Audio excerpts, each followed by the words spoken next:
الحمد لله رب العالمين، وصلى الله وسلم وبارك على محمد وعلى آله وصحبه أجمعين ومن تبعهم بإحسان إلى يوم الدين. لدرس رابردو أبراهن أما جمع بوكر كوا تن آياتي في القرآن خوينينوا كخوي تبارك وتعالى لم آياتاني باس لواكا وبيويستيكا لسرمان كواشون بيغمري خواب كوين عليه الصلاة والسلام. خوي جورا فرمي القرآن بيروزا وأطيعوا الله وأطيعوا الرسول واحذروا فإن توليتم فاعلموا أنما على رسولنا البلاغ المبين. واتا ايوه جرالي خواي جورا بكن وهروها جرالي بيغمبري خواب كان عليه الصلاة والسلام وأقدر بن أجر بشت لما بكن أو بيغمبري خوا عليه الصلاة والسلام تنها أون دي لسركوا بيامكي بجيني واتا لپاش او مخالفيتان توشي هر جيرو گرفتو فتنه و بلا مصيبتك هاتن لان رب العالمين و لو مي كسمكن تنها خوتان نبه. وخوي تعالى فرمي أيها الذين آمنوا أطيعوا الله وأطيعوا الرسول وأولي الأمر منكم فإن تنازعتم في شيء فردوه إلى الله والرسول. جرالي خواب كان وهروها جرالي بيغمري خواب كان عليه الصلاة والسلام وهروها بيشواكان تان جراليان كان لتشاكيا. أولي الأمر بس بيشيا العلماء والأمراء زانا كانوا كارب دستكان لتشاكو شتي باشيا بقسيا نكري وجراليا نكري كاگر هاتو ناكوكي كوتانيوان تانا ولا سربابتك فردوه إلى الله والرسول نيفرموا فردوه إلى الله فقط تنها بقرنوا بلا إخوان فردوه إلى الله والرسول بلا إخوة بيغمبر إخوة بقرنوا عليه الصلاة والسلام إن كنتم تؤمنون بالله واليوم الآخر أقريوا براسي باورتان بخوب الرجي دوايه.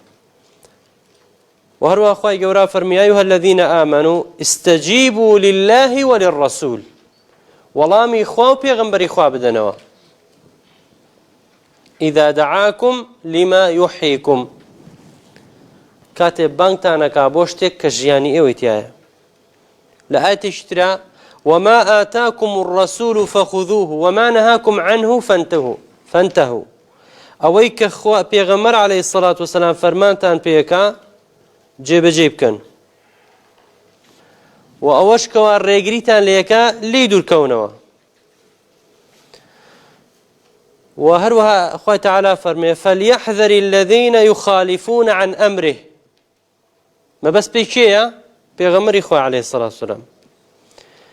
با وریا بنەوە ئەو کەسانەی کەوا پێچەوانەی فەرمانی پێغەمبەر عليه الصلاة والسلام دەجوڵێنەوە و فەرمانەکانی جێبەجێ ناکەن ئەوە چیان بەسەر دێ؟ چاوەڕێی چی بکەن؟ ئەن توصیبهم فتنة أو يصيبهم عذاب أليم. با چاوەڕێی فتنە و بەڵایە بکەن یا سزایەکی بەئێژ لایەن رب العالمینەوە. کەوا بۆ ئەم ئاەتانە هەموو باس لەواکەن کە ئێمە پێویست و واجبە لەسەرمان شوێن پێغەمبەری خوا بکەوین عليه الصلاة والسلام.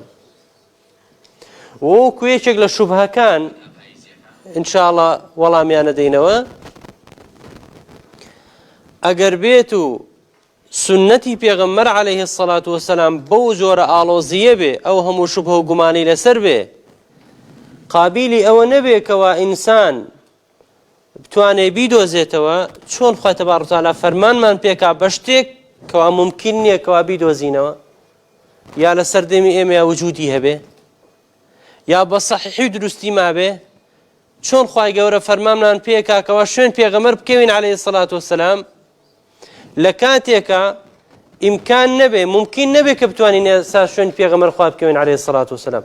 چونکە یەکێک لە شوبهەکانیان ئەوەیە کەوا ئێستا بۆ نمونە حەدیث صحیح و ضعیف هەموو تێکەڵ بۆ نازانین کامەی ڕاستە و کامەی دروستە. شوبهەی زۆر دەینەوە کە لە وەختی خۆیان باسەکەین و ڕەدی دەدەینەوە.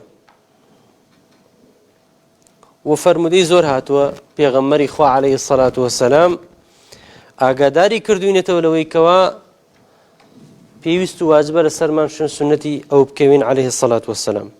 لو أنا بيغمري خواه فرمي عليه الصلاة والسلام ألا إني أوتيت القرآن ومثله معه من قورآنم بۆ هاتووە، قورآنم پێدراوە، وەکو ئەوەش و بە ئەندازە و وێنەی ئەوەش لە سونەتم پێدراوە، واتە ئەقوالی پێغەمبەر عەلەیهی السەلاتو وەسەلام و لەگەڵ ئەفعالی پێغەمبەری خوایە عەلەیهی السەلاتو وەسەلام.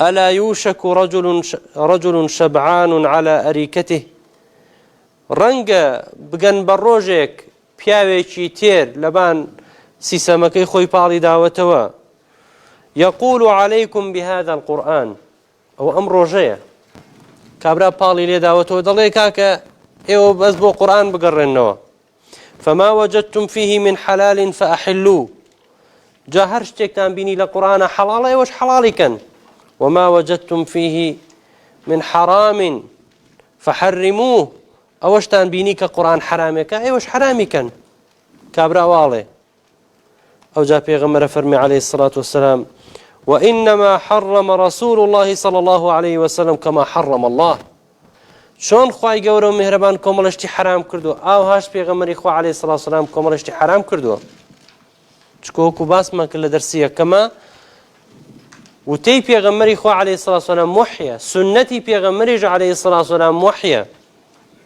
خوای تەبارەک وەتەعالە بۆی ناردووە.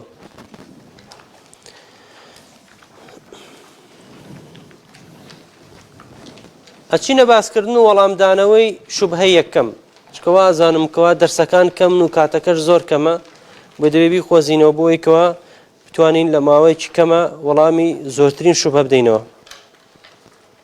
الشبهة الأولى إسقاط الحاجة إلى سنة النبي صلى الله عليه وسلم بدعوى الاكتفاء بالقرآن الكريم.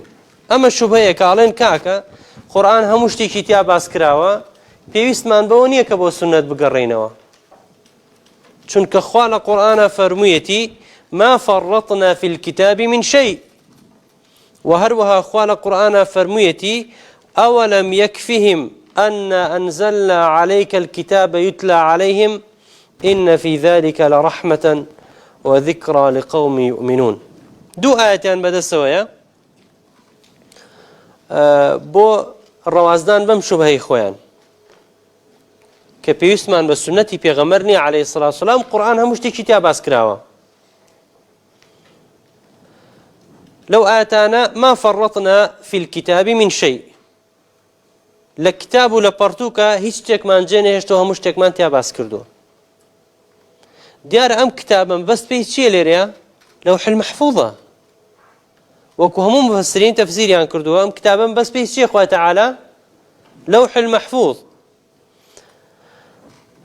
ولا فرضية كابلين أم كتابا بس بيتي قرآني شفرزا وثمان خوي تعالى بس بيتي قرآن كتاب يعني قرآن ما فرطنا في الكتاب من شيء يعني من قواعد كلية لبنتشيني قشتي خواهيشتي شجينيش ولا قرآن إلا باسي كردوه باسي توحيدي كردوه بله باسي شون كوتني بيغمري كردوه بله عليه الصلاة والسلام باسي خروشي برزي كردوه بله باسی کۆمەڵێک عیبادەتی کردووە وەکو گشتی قەواعیدی گشتی بەڵێ باسی کردووە بەڵام تەفسیل و وردەکاری ئەم عیبادەتانە لە سونەتی پێغەمبەرە باس کراوە عەلەیهی السەلاتو وەسەلام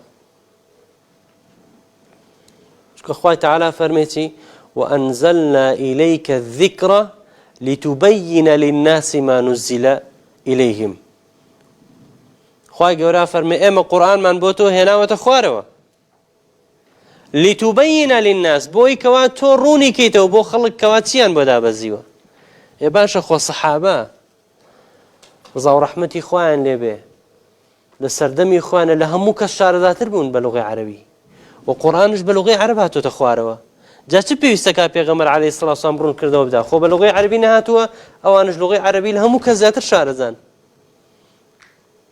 بۆیە پێویستی بە ڕوونکردنەوەی پێغەمبەر عەلەیهی السەلاتو وەسەلام. سنەتی پێغەمبەر عەلەیهی السەلاتو وەسەلام دەبێت تەفسیل بدا بە ئاەتەکانی قورئان بۆی کە ئینسان بتوانێ لە مانە و مەبەستی ڕەب العالەمین تێبگا وەکو لە چەندین ئاەتا کاتێ هاتۆتە خوارەوە سەحابە هاتوون پرسیاریان لە پێغەمبەر کردووە ئەی پێغەمبەری خوا عەلەیهی السەلاتو وەسەلام خوای تەعالا لەمەیە مەبەستی پێی چییە؟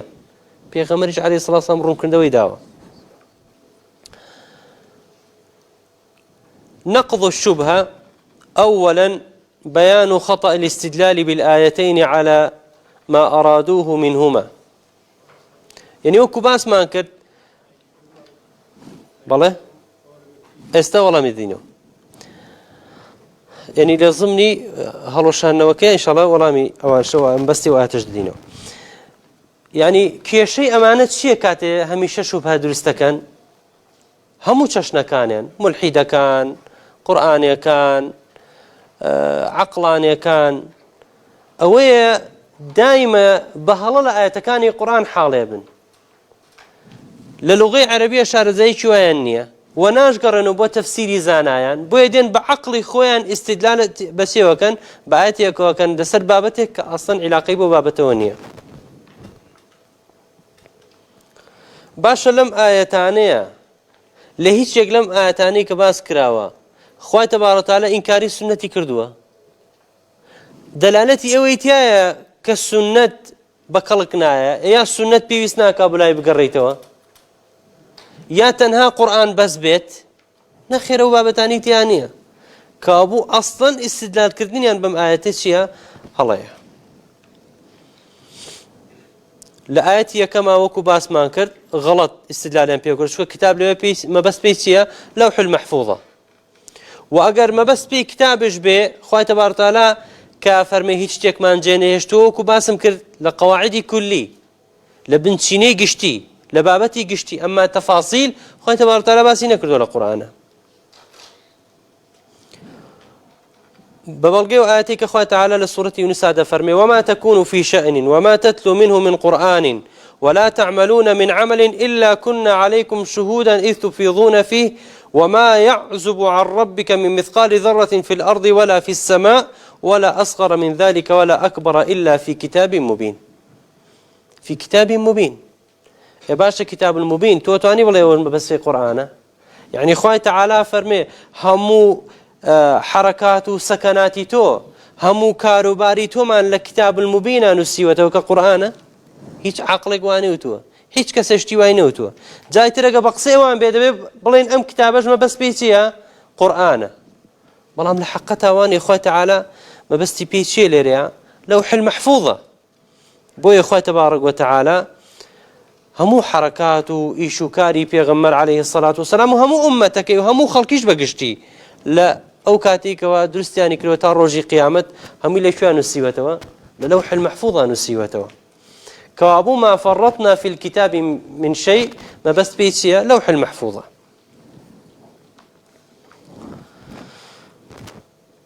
ثانيا الاكتفاء بالقرآن مستحيل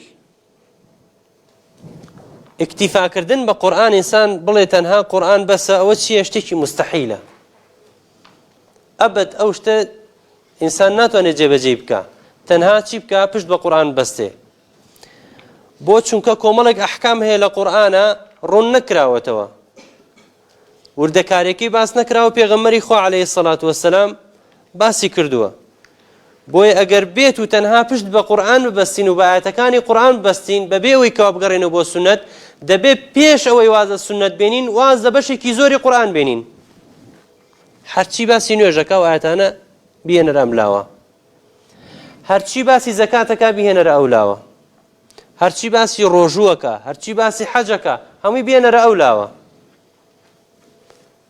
چونکە هیچی ڕوونکردنەوەی تەواوی پێ نەدراوە لە قورئانە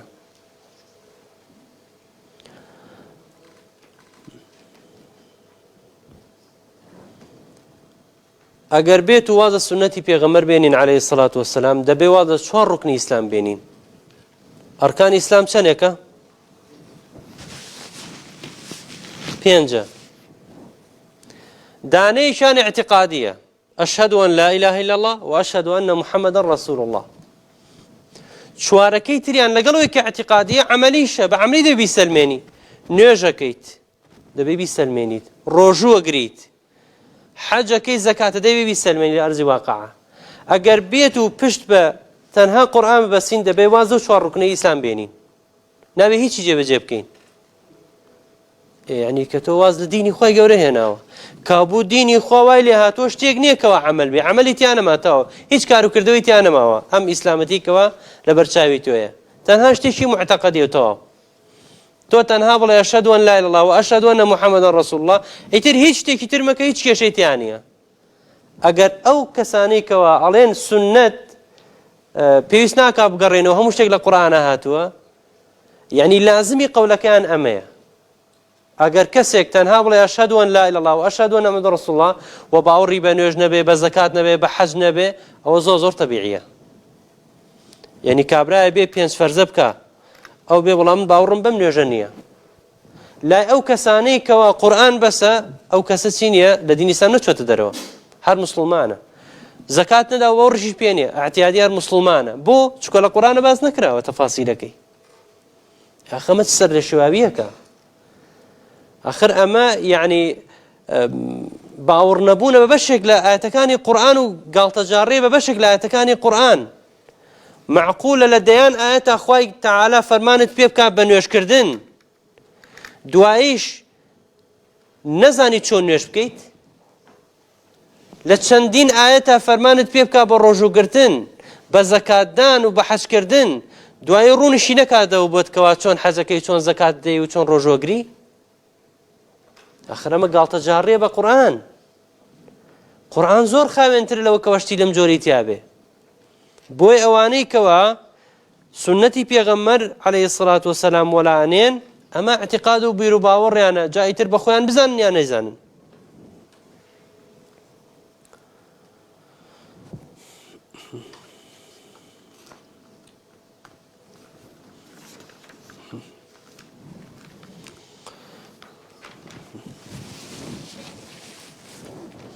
هەزاران ئەحکام هەیە سەبارەت بە عەقائید و بە عیبادات و بە معاملات و بە ئەخلاق و خوڕەوشتی جوان.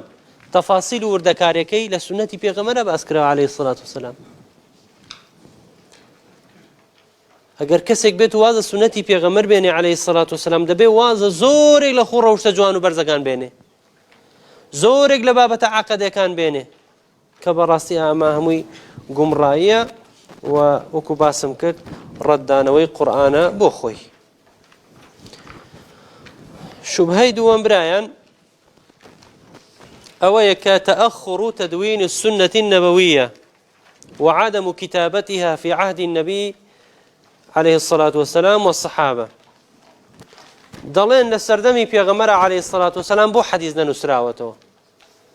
ئاەتی قورئان نووسراوە، پێغەمبەر عليه الصلاة والسلام فەرمانی کردووەکەوە قورئان بنووسرێتەوە. ئەی بۆ فەرمانی نەکردووەکەوە حەدیث بنووسرێتەوە؟ مادام نەیوتووە حەدیث بنووسنەوە، دیارە حەدیث حوجە نییە و پێویست ناکا بۆ لای بگەڕێنەوە، قورئان بەسە. لە وەڵامە چی ئەڵێن؟ دەڵێن إن حجية القرآن لم تأتي من كتابته حتى نقول بوجوب كتابة السنة النبوية. باشە بۆ حجیەتی قورئانی پیرۆز دەنووسینەوەکەی ئاەتی؟ یعنی کاتێک کەوا قورئان بۆیە حجەیە بەسەرمان چونکە نووسراوەتەوە؟ نەخێر. ئەسڵ لە قورئانە چییە؟ سودورە نەک سوتور. هەزاران سەحابی قورئانن هەر لەبەر کردو نەشیان نووسیوەتەوە. یعنی هیچ اعتیبارێکی نییە ئەوەی کە لەبەری کردووەی نووسیوەتەوە؟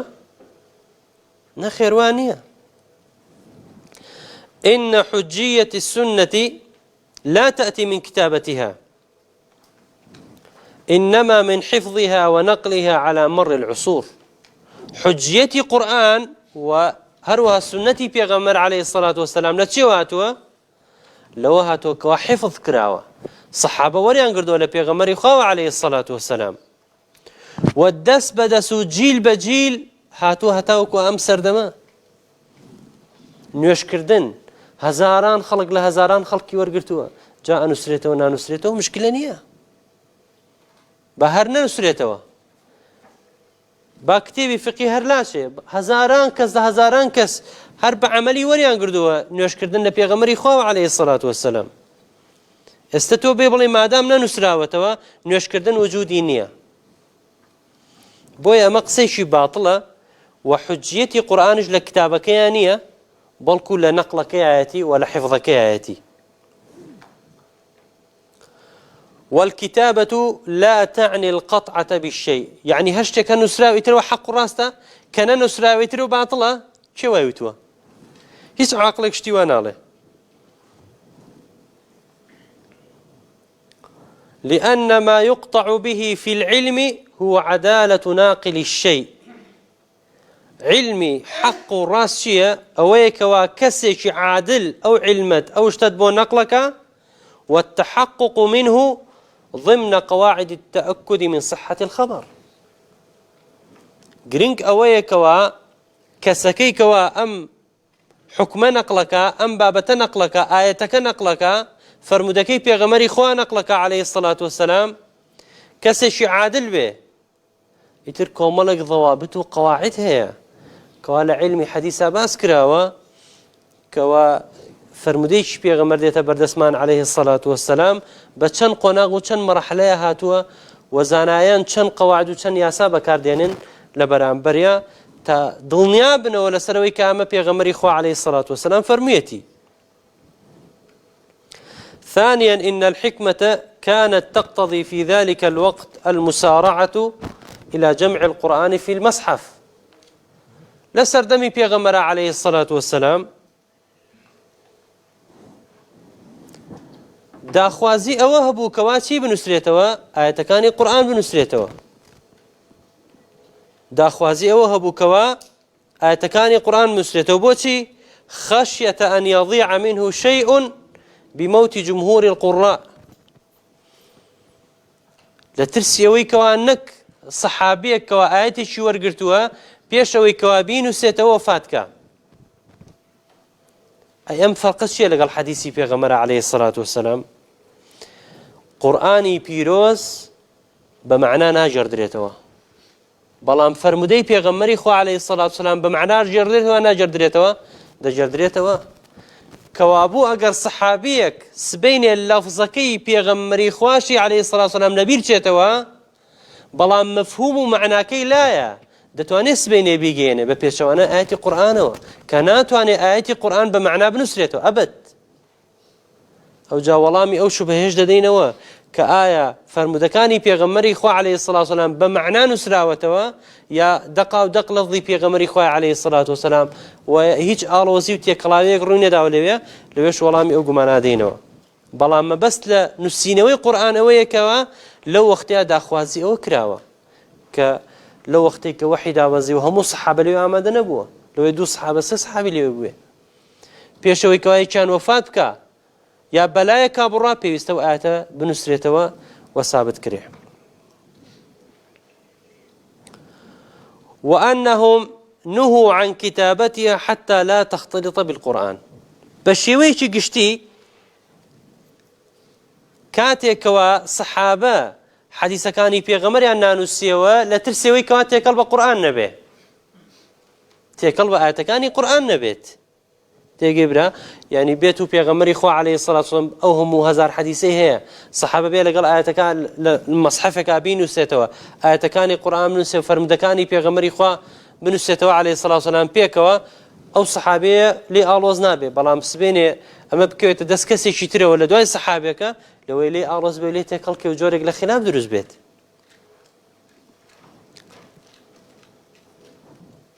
ثالثا لم يدون الصحابة السنة النبوية تدوينا رسميا كتدوينهم للقرآن ولكن دونوها تدوينا شخصيا.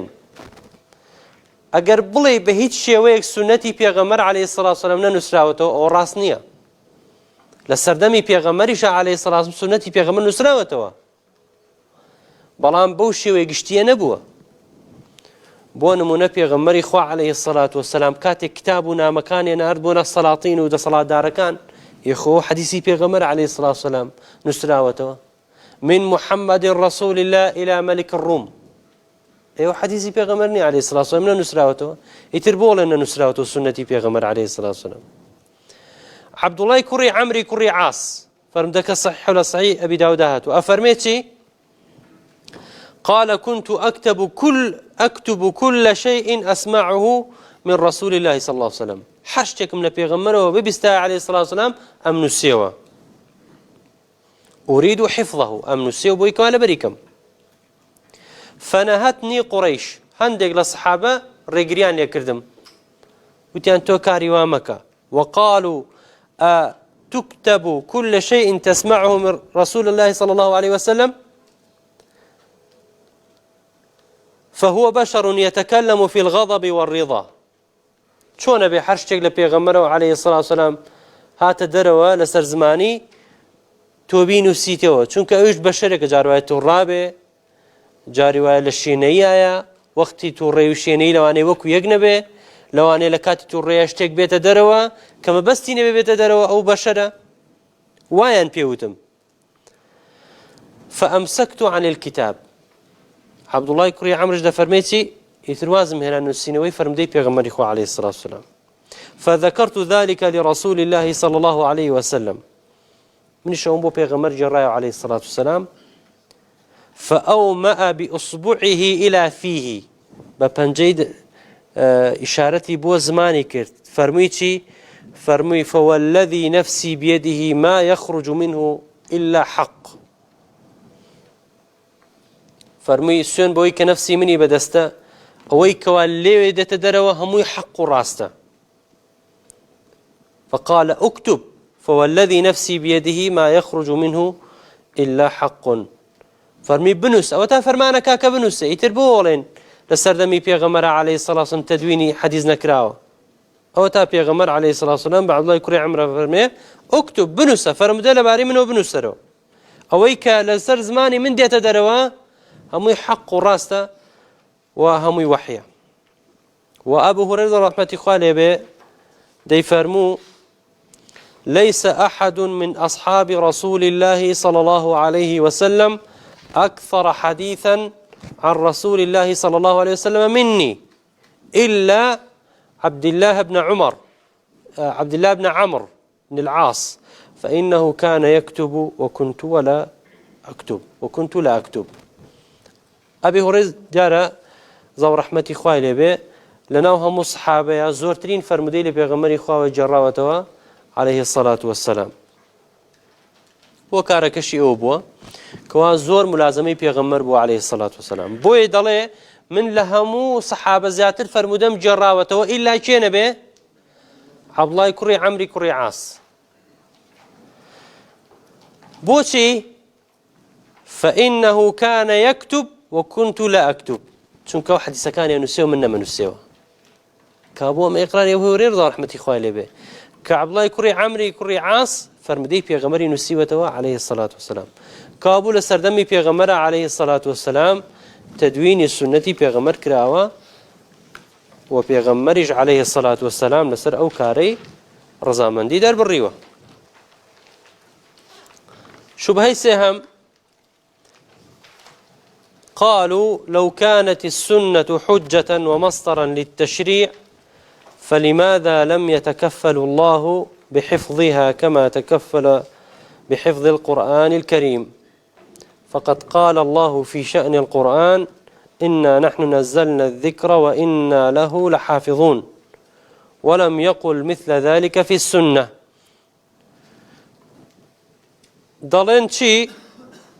دلين أجر سنتي بيغمر عليه الصلاة والسلام حجة به وبشتي بي بستري وكو مصدرك وسرچاويك لسرچاوكاني شرع او خواه تبارك وتعالى اي پاراستو كو قرآن چون قرآني پاراستو كدسكاري نكري حرفي شي ليكم وزاد نكري او السنة شي دا پاراست بوي كوا هيج زاد وكمي شي لسر نكري ودسكاري نكري. وخواه قورة فرميتي إنا نحن نزلنا الذكر وإنا له لحافظون ولم يقل مثل ذلك في السنة. واتا إما ذكر من هنا وتخواره وخوش من بارزگاري دكن دي بارزين ونيوتو السنة. لو الله ما دلنشي أن الاستدلال بهذه الآية على نفي حفظ الله للسنة لا يستقيم. تبلغيك كأم آية دلالتي أويتيا كخوا حفظ السنة نكردوا يعني تنها ما بس تبي قرآن نك سنة لشو أم آياتها وباسكراوا تنها خوابله من قرآن باراستوا سنة من باراستوا هيك أويتي دانية أو بابتي تانية بل كخوا تعالى فرميتي من حفظ تيم كردوا ذكريش كان معناه شيء هي لقرآن بيروزة ولا ضمني أو معناي الدين ما بس بيشي الدين خويتي والديني خواه تبارك وتعالى قرآن والسنة تقريتوا أجر أم ذكرى ما بس في قرآن بوايا أو خواه تعالى تسيبه بكاره هنا لفظ قرآني بكاره هنا بون من خواه تعالى لآيتك فرمي إن هذا القرآن يهدي للتي هي أقوم كاتب بس هدايتك خواه تعالى بصراحة بس تيك قرآنك إن هذا القرآن يهدي للتي هي أقوم يا خواه تعالى آيتك ترى فرمي ولقد يسرنا القرآن بس قرآنك قرآن ما ناسان كردوه يا الآيتك ترى فرمي بل هو قرآن مجيد أي باش بولو آيات يا خواه تعالى أنه القرآن إنا نحن نزلنا القرآن وإنا له لحافظون بواي نوتوا أجر ما بس بيتنها قرآن بواي خواه تعالى تنها قرآني ما سكرت بلام ما دام باسي ذكري كردوها ما بس بيتي أو الدين ديني خواه تبارك وتعالىش بريت يلا القرآن والسنة كابو أو آياتي كوا استدلال عن بيو كردوها غلطة ولا شوني خواني. ثانيا كيف يأمرنا سبحانه باتباع الرسول صلى الله عليه وسلم وطاعته وأخذ ما آتى به ثم لم يجعل لنا سبيلا إلى ذلك. خواه تبارك وتعالى قرآني هنا وتخواره وفرميتي أم قرآن للآن بيغمره عليه الصلاة والسلام رون كريتوا رون كرنوكي لا شيء لا بيغمر عليه الصلاة والسلام باش إسار كروي أم قرآن حفظ نكراوه باريزراو نية دستي تيكل كراوه باش خواه تعالى چون رنمایی مانەکە بۆ شتێک کەوا دەستکاری کراوە و نەپارێزراوە چۆن شتی وابێت یعنی حەدیسی پێغەمبەر عەلەیهی الصەلاة وەسەلام ڕوونکردنەوەی قورئان نییە بەڵێ خوای تەعالا فەرمێتی ئیننا وأنزلنا إليك الذكر لتبين للناس ما نزل إليهم باشە ئەو لە سەردەمی پێغەمبەر عەلەیهی الصەلاة وەسەلام ڕوونکردنەوەی قورئانیدا ئەی دوای پێغەمبەری خوا عەلەیهی السەلام تا ئەمڕۆکە ئەگەر سنەت پارێزراو نەبێ چۆن خوای تەعالا ئەفەرمێ بگەڕێنەوە بۆ قورئان بە تێگەیشتنی پێغەمبەری خوا عەلەیهی السەلاة وەسەلام پێغەمبەر بۆتان ڕوو نەکاتەوە ئەگەر بێت و چی بێ ئەو سنەتانی پێغەمبەری خوا عەلەیهی السەلاة وەسەلام پارێزراو نەبێت. رجال ضحوا بأعمارهم وأموالهم في سبيل حفظ السنة وجمعها وتمييز الثابت منها من غيره ابتغاء مرضات الله وجهادا في سبيل نصرة دينه. ميجو إسلام بخير نوا بزان خواه تبارك وتعالى كلا بياواني چي هەڵبژاردووە لە مەیدانا دایناون بۆ ئەوەی کەوا سنەتی پێغەمبەری خوا عەلەیهی الصەلاة وەسەلام بپارێزن و حەدیسەکانی پێغەمبەری خوا عەلەیهی الصەلاة وەسەلام پارێزگاری لێ بکەن و هەروەها لاواز و هەڵبەستراوەکان بەدەمی پێغەمبەرەوە عەلەیهی الصەلاة وەسەلام جیا بکەنەوە و چەندین یاسای تۆکمەدا بنێن بۆ ئەوەی کەوا فەرمودەی پێغەمبەری خوا عەلەیهی الصەلاة وەسەلام بە پارێزراوی بمێنێتەوە و هەروەها تێکەڵ بە قسە و باسی خەڵکانی تر نەبێ.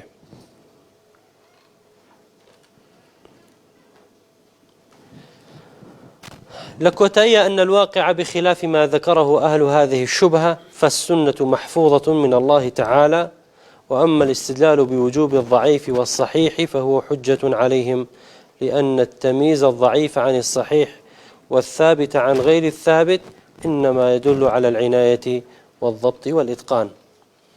ألين كاك حديث صحيح وضعيفة إما شون بزانين جار أما تسكاري كرا وبويا حديث صحيح وضعيفة كاك حديثي ضعيفة چونك صحيحة أجر صحيح نبوايا ضعيف جناها تأراوة كما هم هر بلغيك لسر خويان يعني كاتي كوتري حق وباطل هي حق وجودي هي بويا باطل هي أجر حق نبوايا باطليش نابو باطل لمقابل حق أدرس بوا حديثي ضعيف لمقابل حديث صحيح أدرس بوا كابو حديث صحيح وجودي هي فرمدو سنتي بيغمر عليه الصلاة والسلام نبردس مانايا لمقابل أوانا كسانك بو برجواندي ومصلحتي خويان ئەگەر هەندێک فەرمودەی هەڵبەستراویان دروست کردبێ ئەوە زانان هەر ئابڕۆیانیان بردووە چونکە ئەو یاسانەی کە دانراوە لە عیلمی حەدیثە بۆ بە ڕاگرتنی سونەتی پێغەمبەر عەلەیهی سەڵات وسەلام زۆر بەرز و بە نرخە و بە هیچ کەسێک و بۆم بەست و مەرام هیچ کەسێک دەستکاری ناکرێت.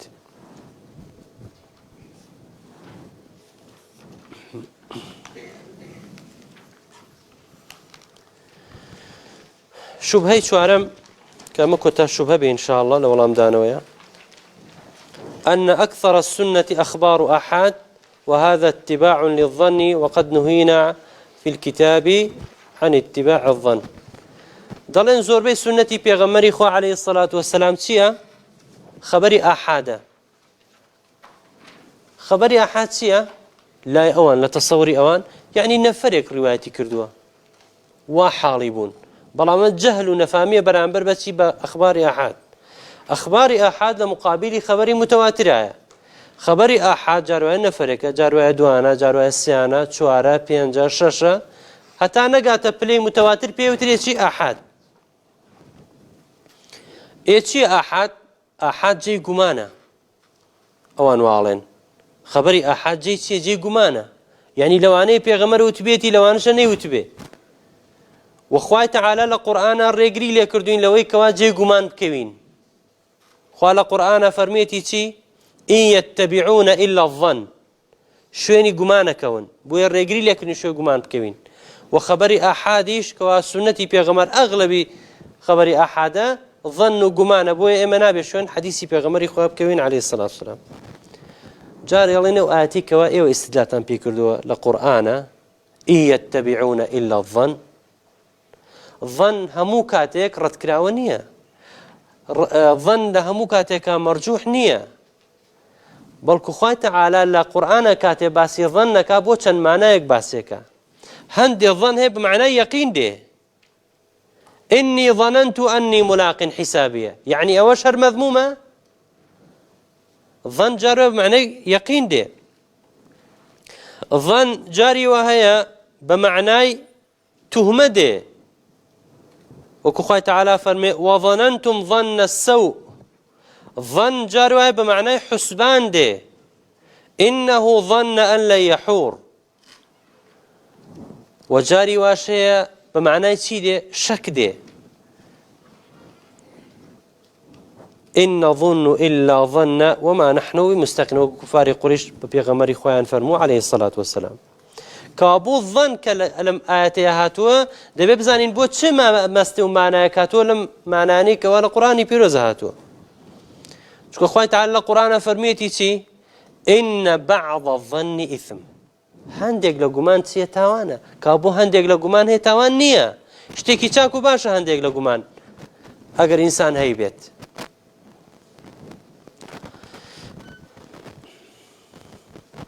ظن چییە لە لوغەی عەرەبیە؟ قال أبو هلال العسكري رجحان أحد طرفي التجويز.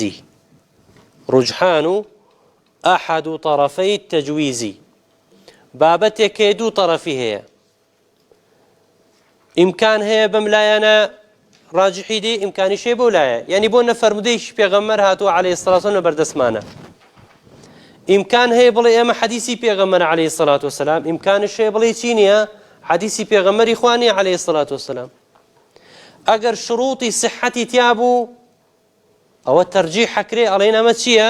فەرمودەی پێغەمبەر عەلەیهی سەڵات وسەلام بە ئاحادیش بێ، با یەک ڕاویش ڕیوایەتی کردبێ. ئەگەر شروطی صحەتی تیا نەبوو ئەوەڵێن ئەم حەدیسە چییە؟ حەدیسێکی لاوازە و فەرمودەی پێغەمبەری خوا نییە عەلەیهی سەڵات وسەلام. کابوو دوو پێوەری هەیە لە نێوان دوو لایە ڕاوەستاوە، بە بەڵگە و دەلیل تەرجیح حەدرێ بە هیچێک لەم لایانەیە.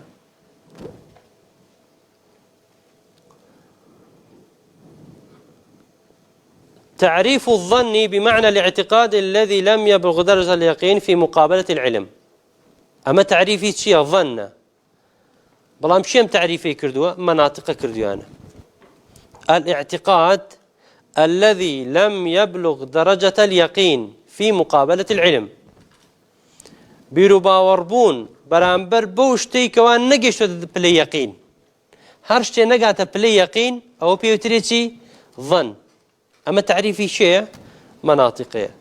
تعريف حادث لا ينبغي حمل نصوص الكتاب والسنة عليه. أما شيء بينا سيدانا مناطق كان دانا فيلسوف كان أهلي كلام دانا تو نابي أما بسبيني بس القرآن وحديث أم بينا سيا لسر أساسي أما تعامل لقى القرآن وحديث أبكي أما غلطة. ثانيا الآيات جاءت بذم الظن المتبع في مقابلة الحق. أو ظنيك وأخوي تعالى لقرآن زمي كردوا ودلي خرابة كام ظنية كام قمانية أويك كوا دج بحق به إن جرد يكين ودلين أو ظن بكلقناية وكاري بيناكري.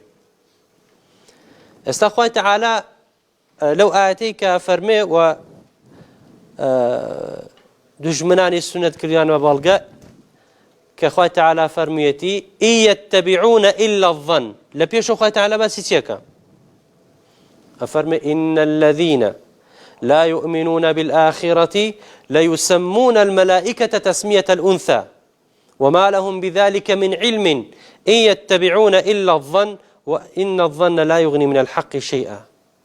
أما بو شو بكارينا أخوة جورا بو أواني كوتيانا ملائكة كان كتشي خوان إيه باش أما باطلة تيجان برا أما باطلة وأما لتشيو أمان وتولا جمانة وتويانا باشا كاتي كابراي قريشية هر كسيق لم سردما الله ملائكة كتشي خوايا يا كتشن خوا درستي كردون لسر أساسي علم والله يا جمانة بوخي درستي كردوا جمانة خوي تعالى فرمي وجعلوا الملائكة الذين هم عباد الرحمن إناثا أشهدوا خلقهم ستكتب شهادتهم ويسألون كأغلين ملائكة كان كتشيخوان أوان شايد بون كاتم الملائكة كان مدرس كرد كمان كتشيخوابن شايد نبونا كابو علمي عن بيني أمتشي الظن كابو أم ظنيك ومذمومة خوي تعالى الردي داوتوا فرميتي وإن الظن لا يغني من الحق شيئا شكا خوي تعالى النفي ويكردو كمان من داليها به تشكت وتشكر لم يلد ولم يولد أما حقا تولى برانبر أويا بقماني خود بلي ناك ملائكة كان كتشي خوان خواه من داليها يا أخي ما قماني شي باطل لبرانبر حقك بلام كابرايك و دجي سنتي بيغمري خواه عليه الصلاة والسلام ديم آيات ديني بكاري ديني لبرانبر شيا لبرانبر سنتي بيغمر عليه الصلاة والسلام يا سنتي بيغمر عليه الصلاة والسلام خوي وحي وخوي حقه شون مي لبرانبر بكاري هينيت.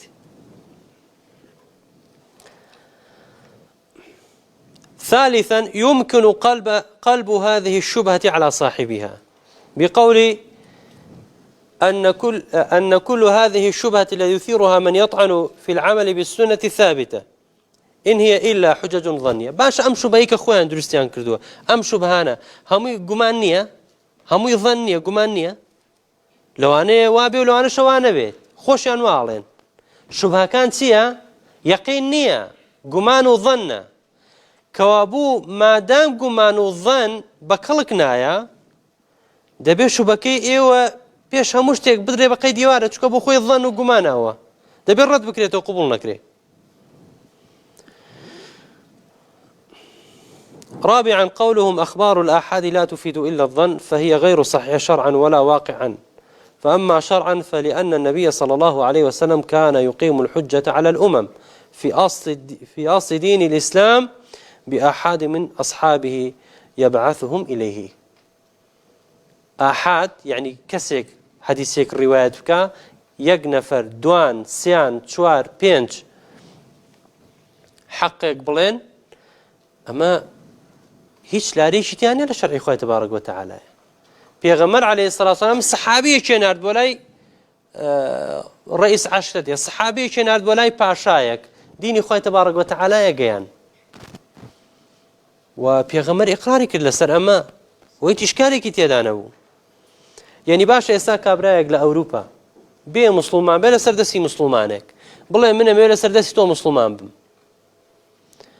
أجر هذا سردسي تو مسلمان بوتي أشهد أن لا إله إلا الله وأشهد أن محمد رسول الله وتعاليم إسلامي جاب جاكر مسلمان يانا إشكالي تيا لسر قصي أمان بي مسلمان نيبو چونك أو تنها خويتي مفروض أهمو أمة خرب كاتوا یا 1000-2000 نەفەر خڕ بکاتەوە لە بەردەی هەموو ئەوانەیە شایەتمان بێنێەوە هەمویان ئیقرارکەن لەسەر ئەم شایەتمانی و ئەم حەقە ئینجا شایەتمانی ئەم تاوە موسڵمان بوونەکەی تەواوە ئەگەر ناتەواو نییە ێ بەش چی چه عەقڵێک واڵێ ڕۆژانە هەزاران خەڵک موسڵمانەوێ لە وڵاتانەیە ئێوەی کە موسڵمانێکا داعیەکە لە بەردەست میادانشێ تەعالیمی ئیسلامی پێڵێ ئەڵێوە دینی خوا وایە تۆ شایەتمان بڵێ بەمە دەیتە ناو ئیسلام و ئێوە هەر خۆی واڵێ ئاحادە نەفەرێکە واڵێ ئەم حەقە باسەکە لە بەرامبەر ئەوە سەکابرا موسڵمانە بێت و هیچ شکارشی تێدا نییە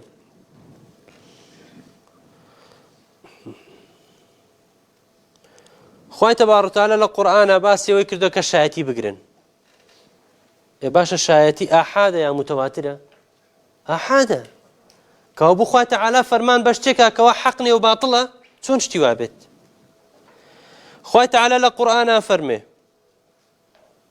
وجاء من أقصى المدينة رجل يسعى قال يا قوم اتبعوا المرسلين باسی پیاوێکە تەنها خۆیەتی دەعواکە ئاحادە نەفەرێکە ئەڵێ خەڵکی نەشوێن پێغەمبەران بکەون یخۆ بە قسەی ئەمان بێ دەبێم ئاەتە ڕەتکەینەوە چونکە ئەمە تەنها خۆیەتی ئاحادە بە خەڵک نایە وەرێ وەرناگیرێت کەچی خوای تەعالە مەدحی کردووە لە قورئانە و هەروەها مژدەی بەهەشتی پێداوە ولا آية كتير أخوة تعالى فرمي وما كان المؤمنون لينفروا كافة فلولا نفر من كل فرقة منهم طائفة ليتفقهوا في الدين ولينذروا قومهم إذا رجعوا إليهم لعلهم يحذرون خواهي قوران فرمي لكاتي جهاد أباهمو بياوان درنتشن بو جهاد طائفة قمينتوا يا طائفة نفريك قريتوا دوانا قريتوا سيان شقريتوا زيادر شقريتوا بمێننەوە ليتفقهوا في الدين بۆ ئەوەی کەوا لە دینی خوای تەعالە خۆیان شارەزا بکەن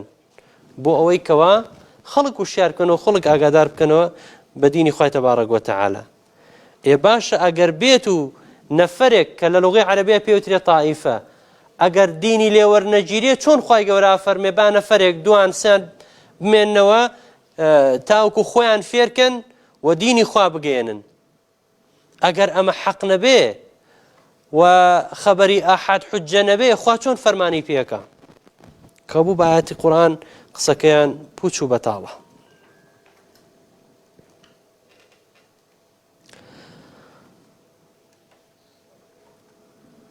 خامسا لكوتاي يالين إن القول المذكور يستلزم اختلاف المسلمين فيما يجب عليهم الاعتقاد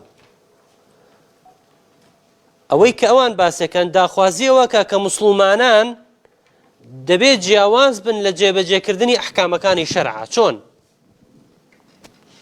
فيكون الحديث حجة في حق الصحابي باطلا مردودا في حق من بعده چۆن يعني كاتي الصحابي حديثك لە پێغەمبەر وەرەگرێ عليه الصلاة والسلام و ئیشکالیتیانە چکە ڕاستەوخۆلی وەرەگرێ بەڵام لە دوای سەحابیەوە کە ئاحادی تێکەوێ ڕاویەک ڕیوایەتەکە دوان ڕیوایەتەکە ئیترەوە بە کەڵک نایە و قبوڵ ناکرێ بۆ چونکە حديثك أبو بحديث آحاد فردك روايتي كردو لي قبول ناكري ولي ورناجيري كوابو أما الدين وراسته بنسبة صحابه باطل ومردودة بنسبة غيري خويا أما شون دينك شون اشتوا بيت أو كات الدين بيت مهزلا أبيت قال تجاري دسي خلق صحابك لحقي أو واجبة دبيت تطبيقك أو جبجيك بلام لغيري أو حق واجبني شونك أما تشيا للرجي أحد وللرجي فرد وبمعناته أما همي باطلة وجمرائية وديني خوي تبارك وتعالى شامل وكاملة وبوه مو خلقية ببي استثناء وجوازي